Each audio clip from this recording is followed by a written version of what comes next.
तो students phenol ना रासायनिक गुणधर्मो एमां मैं तमने हमणां ज कीधुं आवुं याद राखवानुं बेन करे ऑक्सिडेशन ओके तो ब्रोमिनेशन नाइट्रेशन अहींया कम्प्लीट थाय छे આગળ વધે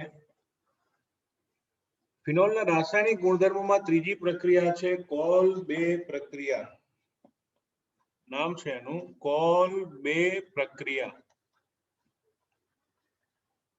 આ રાસાયણિક પ્રક્રિયા એન્ટ્રન્સ એક્ઝામ એટલે કે JEE અને નીટ માં બીજા નામથી પણ ઓળખાય છે એને કોલ-બે સ્મિટ પ્રક્રિયા કહેવામાં આવે છે કઈ પ્રક્રિયા કોલ-બે સ્મિટ પ્રક્રિયા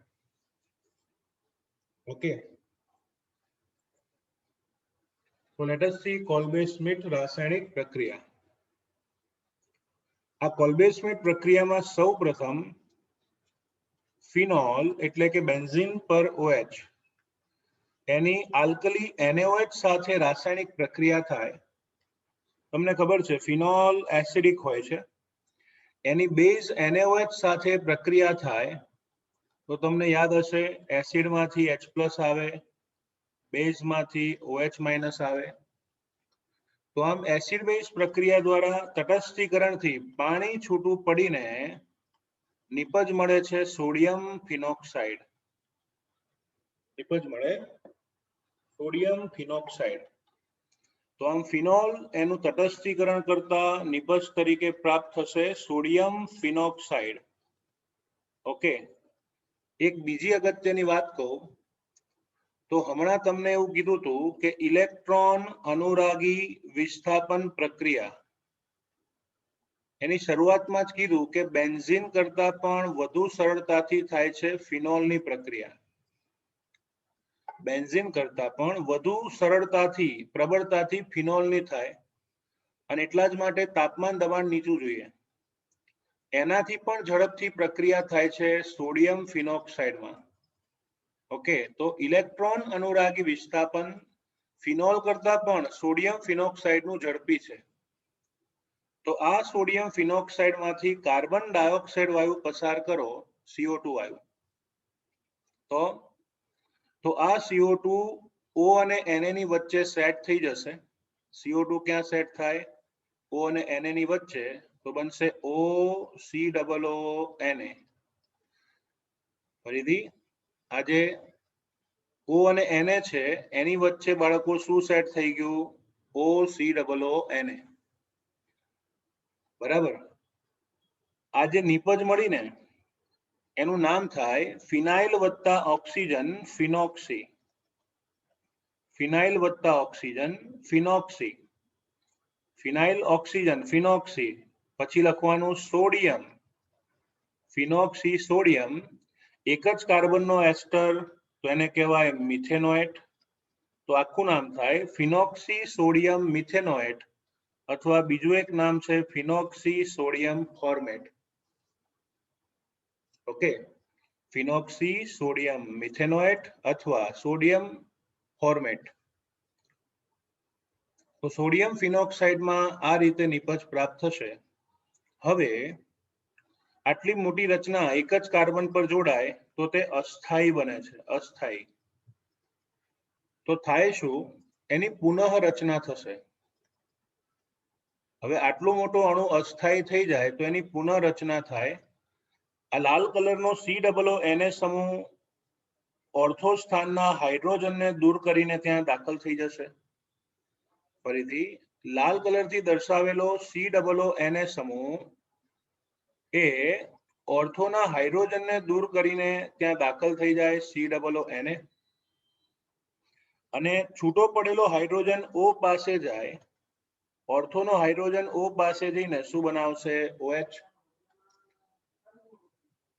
फरीथी आ OCOONA નું નામ છે ફિનોક્સી સોડિયમ ફોર્મેટ પુનઃરચના થાય તો COONA ઓર્થોમાં આવતું રહ્યું આનું નામ છે બાળકો સોડિયમ સેલિસિલેટ એસ્ટર બન્યો ને શું નામ છે સોડિયમ સેલિસિલેટ तो फिनोक्सी सोडियम फॉर्मेट में पुनर्रचना थवाथी निपज प्राप्त थशे सोडियम सेलिसिलेट ઓકે, હવે છે ને આ સોડિયમ એસ્ટર છે ને એટલે 8 લાગ્યું સેલિસિલેટ. પછી શું કરવાનું, જ્યારે બી તમારે ક્યાંયથી પણ સોડિયમને દૂર કરવો હોય, સોડિયમને હા, તો એસિડ HCl ઉમેરી દેવાનો. Na અને Cl શું બનાવશે? NaCl. Na અને Cl શું આપશે? NaCl. તો H+ ત્યાં જતો રહે છે અને છેલ્લે નિપજ મળે બેન્ઝીન ઉપર OH, ઓર્થો સ્થાનમાં COOH, જેને લખાય છે સામાન્ય નામ સેલિસિલિક એસિડ. શું નામ થશે? Salicylic acid. તો સોડિયમ સેલિસિલેટ એનું એસિડીકરણ કરો તો એમાં નિપજ મળે છે સેલિસિલિક એસિડ. સેલિસિલિક એસિડ એનું મારે IUPAC નામ લખવું હોય તો તમને ખબર છે બેવમાં વધારે સક્રિય સમૂહ કયો? COOH. તો COOH વાળા કાર્બનને 1 કહું તો પડોશી કાર્બન 2 થાય. તો આનું નામ થશે 2-હાઇડ્રોક્સી. આનું નામ થશે 2-હાઇડ્રોક્સી બેન્ઝીન પર COOH એટલે કે બેન્ઝોઇક એસિડ. બરાબર, IUPAC નામ શું આવે? 2-હાઇડ્રોક્સી બેન્ઝોઇક એસિડ. તો જો કોલ્બે-સ્મિથ પ્રક્રિયામાં પહેલા તો તટસ્થીકરણ કરી સોડિયમ ફિનોક્સાઇડ બનાવો, CO2 વાયુ પસાર કરો તો ફિનોક્સી સોડિયમ ફોર્મેટ બને. પુનઃ ગોઠવણી થાય, સોડિયમ સેલિસિલેટ મળે. એસિડીકરણ કરો તો સેલિસિલિક એસિડ. તમારી ટેક્સ્ટમાં દરેક સ્ટેપ આપ્યા નથી, માત્ર 2 જ સ્ટેપમાં પ્રક્રિયાના ભૂક્કા બોલાવી દીધા છે. કેટલા સ્ટેપમાં? 2. તો હું એ 2 સ્ટેપ તમને સમજાવી દઉં. પહેલું સ્ટેપ છે ફિનોલમાંથી સોડિયમ ફિનોક્સાઇડ. આખું ચકેડું સમજવું જરૂરી છે પણ આપ્યું નથી. બીજું સ્ટેપ ડાયરેક્ટ જ આપી દીધું છે કે ભાઈ સોડિયમ ફિનોક્સાઇડમાંથી CO2 પસાર કરો અને અંદર કોઈ એસિડિક પદાર્થ ઉમેરી દો તો સીધું મળી જશે સેલિસિલિક એસિડ. તો સીધી ગોખણપટ્ટી કરવી હોય તો બહુ ગમે આવું 2 સ્ટેપમાં પૂરું કરી નાખો, પણ જો સમજવું હોય તો આ રીતે તમને પૂછી શકાય. ઘણી વખત કેવું છે કે આ લોકો શોર્ટકટમાં બધું આપી તો દે છે, પણ એન્ટ્રન્સ એક્ઝામમાં એવું પૂછે કે ભાઈ આ સંયોજનનું IUPAC નામ શું? બેન્ઝીન પર OCOONA. તો લોચા પડે ને. એટલે આખી પ્રક્રિયા ટેક્સ્ટબુકમાં તમને જગ્યા આપી જ છે, ડાબી બાજુ એક બોક્સ જેવી. તો એ જગ્યાએ આખી પ્રક્રિયા લખવી. ભલે એક્ઝામમાં તમે 2 સ્ટેપમાં પૂરું કરી નાખો, પણ લખો તો વધારે સારું. ઓકે, તો આ પ્રક્રિયાને કહીશું કોલ્બે-સ્મિથ પ્રક્રિયા. ઓકે, કોલ્બે-સ્મિથ પ્રક્રિયા, પ્રક્રિયા નંબર 3. આમ બીજા નંબરની પ્રક્રિયા હતી, કારણ કે પહેલી પ્રક્રિયા આપણે ભેગી લીધી ઇલેક્ટ્રોન અનુરાગી વિસ્થાપન. ઓકે, ચલો ત્યારબાદ પ્રક્રિયા નંબર 3. એ ત્રીજી પ્રક્રિયાનું નામ છે બાળકો રીમર-ટીમાન પ્રક્રિયા. રીમર-ટીમાન પ્રક્રિયા. એને સ્ટીમર વિમાન નહીં કહેવાનું. શું કહેવાનું? રીમર-ટીમાન પ્રક્રિયા.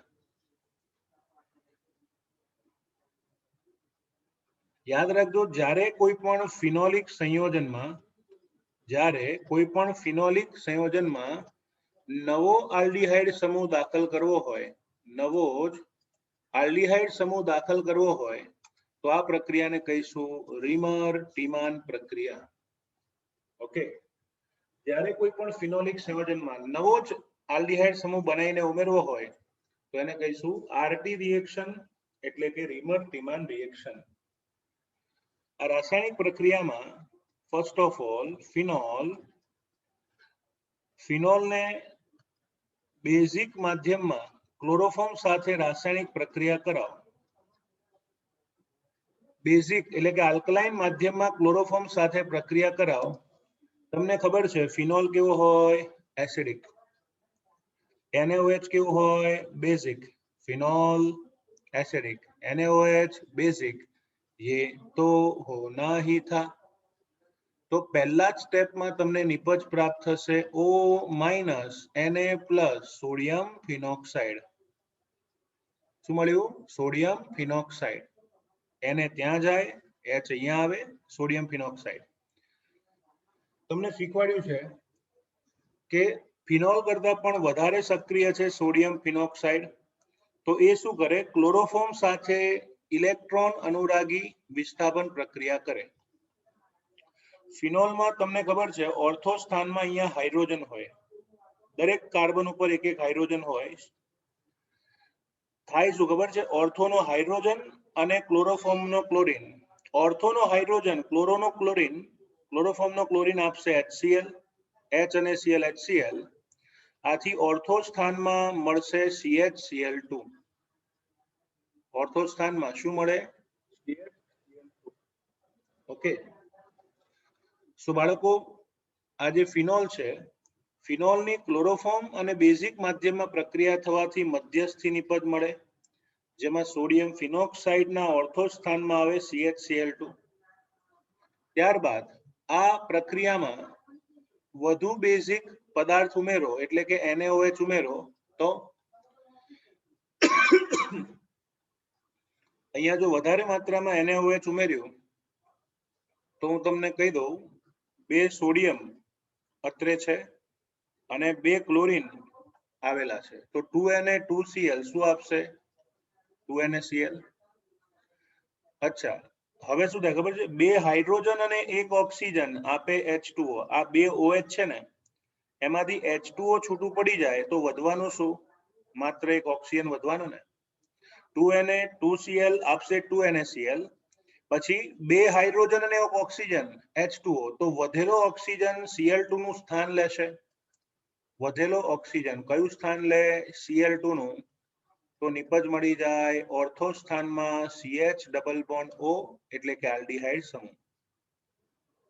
ઓકે, કયો સમૂહ આવ્યો ઓર્થોમાં, આલ્ડીહાઇડ. અને જ્યારે બી તમારે સોડિયમને દૂર કરવો હોય તો H+ કે HCl ઉમેરી દો તો ત્યાં આવી જશે OH. તો આમ ફિનોલના ઓર્થો સ્થાનમાં આલ્ડીહાઇડ સમૂહ દાખલ થયો. આથી આ નિપજનું નામ છે સેલિસાલ્ડીહાઇડ. સેલિસાલ્ડીહાઇડ. ઓકે, ફરીથી OH અને COOH હોય તો હમણાં જ ભણી ગયા કોલબેમાં શું મળે, સેલિસિલિક એસિડ. પણ જો OH અને CHO હોય તો એને શું કહેવાય, સેલિસાલ્ડીહાઇડ. ચલો, સેલિસાલ્ડીહાઇડ નું IUPAC નામ લખવું હોય તો આલ્ડીહાઇડ વધારે ક્રિયાશીલ કે OH, આલ્ડીહાઇડ ને. તો આલ્ડીહાઇડ વાળા કાર્બનને નંબર 1 કહેવાય, પડોશી કાર્બનને નંબર 2 કહેવાય. આલ્ડીહાઇડને 1, OH વાળાને 2. તો શું લખીશું, 2 હાઇડ્રોક્સી, શું આવશે, 2 હાઇડ્રોક્સી બેન્ઝીન પર CHO, એને કહેવાય બેન્ઝાલ્ડીહાઇડ. તો IUPAC નામ થાય 2 હાઇડ્રોક્સી બેન્ઝાલ્ડીહાઇડ. ઓકે, તો રિમર-ટીમાન પ્રક્રિયા દ્વારા ફિનોલમાંથી નિપજ મળશે 2 હાઇડ્રોક્સી બેન્ઝાલ્ડીહાઇડ અથવા એને કહી શકાય સેલિસાલ્ડીહાઇડ. ઓકે, તો આ રિમર-ટીમાન રિએક્શન એમાં આટલું યાદ રાખીશું. ત્યારબાદ ચોથી પ્રક્રિયા, એ ચોથી પ્રક્રિયાનું નામ છે ઝિંક રજ સાથે રાસાયણિક પ્રક્રિયા. આ પ્રક્રિયાનું બીજું એક નામ છે રિડક્શન પ્રક્રિયા અને ત્રીજું નામ છે ડિહાઇડ્રોક્સિલેશન. ઓકે, ગુજરાતીમાં લખીએ રિડક્શન અથવા ડિહાઇડ્રોક્સિલેશન. કેમ, તમારી બુકમાં નથી આપ્યું પણ કેમ આવું કહેવાય, પ્રક્રિયાથી સમજીએ. તમે ઘણા ચેપ્ટરમાં પ્રક્રિયા ભણશો, જ્યારે ફિનોલ એને ઝિંક પાવડર સાથે એટલે કે ઝિંકની રજ સાથે ગરમ કરવામાં આવે, તમારી બુકમાં ડેલ્ટા નથી આપ્યો, પણ ફિનોલને ઝિંક પાવડર સાથે ગરમ કરો તો ઝિંક ઓક્સિજન મેળવીને ઓક્સિડેશન પામશે, આપે છે ઝિંક ઓક્સાઇડ. અને હાઇડ્રોજન બંધમાં પાછો જાય એટલે નિપજ મળી જશે C6H6 એટલે બેન્ઝીન. ઓકે, તો ફિનોલને ઝિંક ડ્રગ સાથે રાસાયણિક પ્રક્રિયા કરવાથી ઓક્સિજન દૂર થઈને છેવટે બેન્ઝીન નિપજ મળે છે. અચ્છા, આ પ્રક્રિયામાં તમે ધ્યાનથી જુઓ તો આ પ્રક્રિયામાં શું દૂર થયું, ઓક્સિજન. ઓક્સિજનનું દૂર થવું એને શું કહેવાય? રિડક્શન. એટલે એને રિડક્શન પણ કહેવાય, ફિનોલનું રિડક્શન. બીજું, આ પ્રક્રિયામાં કયો આખો સમૂહ ગાયબ થયો? OH. OH સમૂહને હાઇડ્રોક્સિલ સમૂહ કહેવાય, હાઇડ્રોક્સિલ. અને એટલા જ માટે OH સમૂહને ઉમેરવો એને કહેવાય હાઇડ્રોક્સિલેશન. એમ OH સમૂહને દૂર કરવો એને કહેવાય ડિહાઇડ્રોક્સિલેશન. OH ને દૂર કરવો ડિહાઇડ્રોક્સિલેશન, ઓક્સિજનનું દૂર થવું રિડક્શન. આ બેઉ નામ તમારી બુકમાં ખાસ એડ કરી નાખજો, આ લોકોએ આપ્યા નથી, બરાબર ને? ચલો, ફિનોલની છેલ્લી પ્રક્રિયા આપણે જોઈશું. છેલ્લી પ્રક્રિયાનું નામ છે ફિનોલનું ઓક્સિડેશન. ઓકે, ફિનોલનું ઓક્સિડેશન. આ રાસાયણિક પ્રક્રિયામાં બાળકો જ્યારે ફિનોલ એટલે કે બેન્ઝીન પર OH, ફિનોલનું ઓક્સિડેશન પ્રબળ પ્રક્રિયા પરિસ્થિતિમાં ક્રોમિક એસિડ વડે થાય. ક્રોમિક એસિડ એટલે આપણે એવું લખી શકીએ Na2Cr2O7 H2SO4 અથવા તો K2Cr2O7 H2SO4. તો આમ ક્રોમિક એસિડ સાથે પ્રબળ પરિસ્થિતિમાં ફિનોલનું ઓક્સિડેશન થાય તો કીટોનિક નિપજ પ્રાપ્ત થાય છે. કેવી નિપજ પ્રાપ્ત થાય? તો યાદ રાખવાનું, સંયુગ્મી કીટોનિક નિપજ પ્રાપ્ત થશે. ફિનોલનું ક્રોમિક એસિડ વડે ઓક્સિડેશન થતા સંયુગ્મિત ડાયકીટોન નિપજ તરીકે મળે છે. જો કઈ રીતે? આ 3 દ્વિબંધ હતા ને બેન્ઝીનમાં, એની જગ્યાએ 2 જ દ્વિબંધ થઈ જશે, ઓનલી 2. પછી ઉપર ઓક્સિજન છે, ડબલ બોન્ડ ઓક્સિજન, નીચે નવો ઓક્સિજન આવે, ડબલ બોન્ડ ઓક્સિજન. તો આનું નામ આપ્યું છે સંયુગ્મિત ડાયકીટોન નિપજ તરીકે પ્રાપ્ત થાય છે. નામ કેમ સંયુગ્મિત આપ્યું?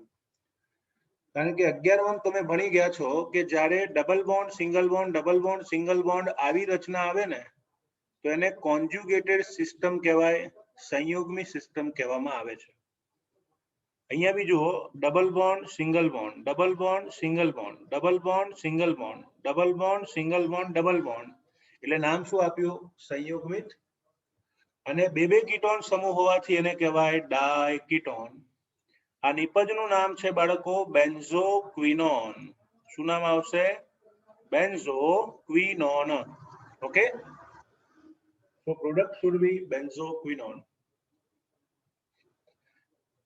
બીજું, તમારી ટેક્સ્ટબુકમાં આનું IUPAC નામ હું લખાવું છું, એ ખાસ લખી નાખજો.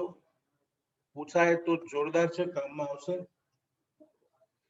કીટોન વધુ ક્રિયાશીલ હોવાથી એના કાર્બનને નંબર 1 કહેવાય. કીટોનના કાર્બનને નંબર 1 કહેવાય. પડોશી 2, પછી 3, પછી 4, પછી 5, પછી 6. અચ્છા, પહેલા અને ચોથા કાર્બન પર કીટોન છે, બીજા અને 5મા કાર્બન ઉપર દ્વિબંધ છે. હવે જો 3 દ્વિબંધ હોય તો બેન્ઝીન કહેવાય. અહીંયા તો 2 દ્વિબંધ છે ને, એટલે નામ થશે સાયક્લોહેક્ઝા. ષટકોણ છે ને, સાયક્લોહેક્ઝા. બીજા અને 5મા પર દ્વિબંધ એટલે કે 2,5-ડાઇન. ઈની આગળ ડાય લગાવો, સાયક્લોહેક્ઝા 2,5-ડાઇન. પહેલા ને ચોથા પર કીટોન હોવાથી લખાય 1,4. કીટોનમાં કયો પ્રત્યય આવે? ઓન. એની આગળ લગાવી દો ડાય, તો આખું નામ થાય 1,4-ડાયોન.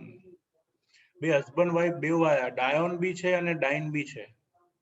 ડાઇન ડાયોન, ડાઇન ડાયોન.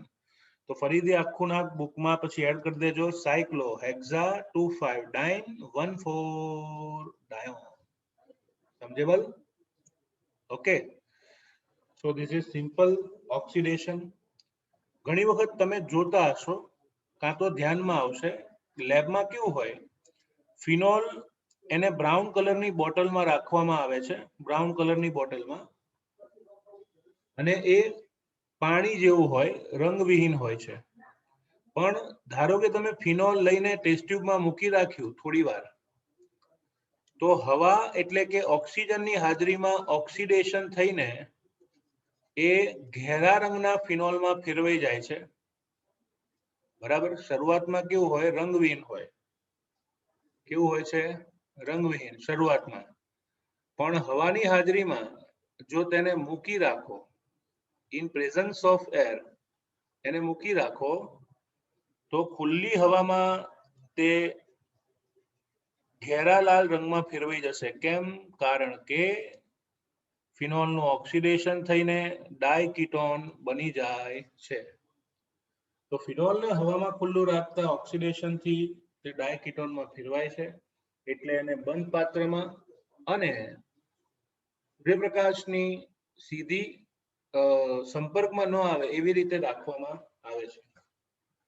તો આપણે આજે ફિનોલના રાસાયણિક ગુણધર્મો ભણી ગયા. આ ગુણધર્મો ફરી એકવાર કહી દઉં.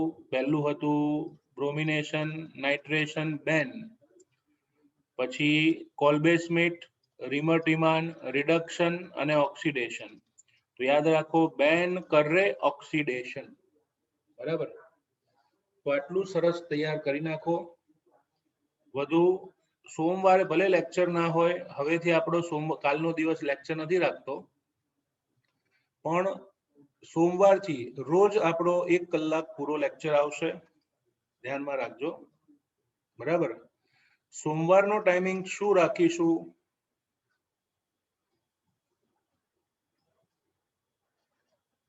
સોમવારનો ટાઈમિંગ શું રાખીશું?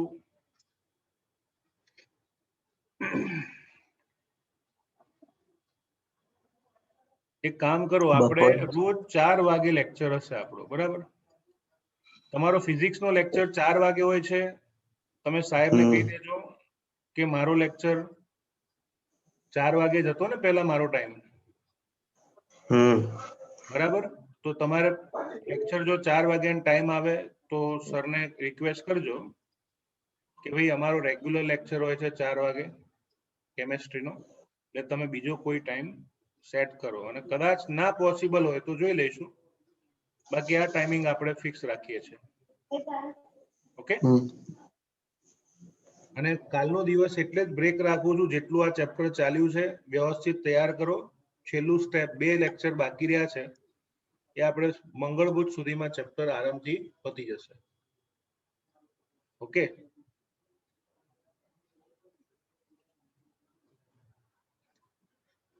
મળીએ સોમવારે. કોઈ ડિફિકલ્ટી ખરી? ના. સારું સારું, તૈયાર કરો તો થશે. મિલતે हैं छोटे से ब्रेक के बाद.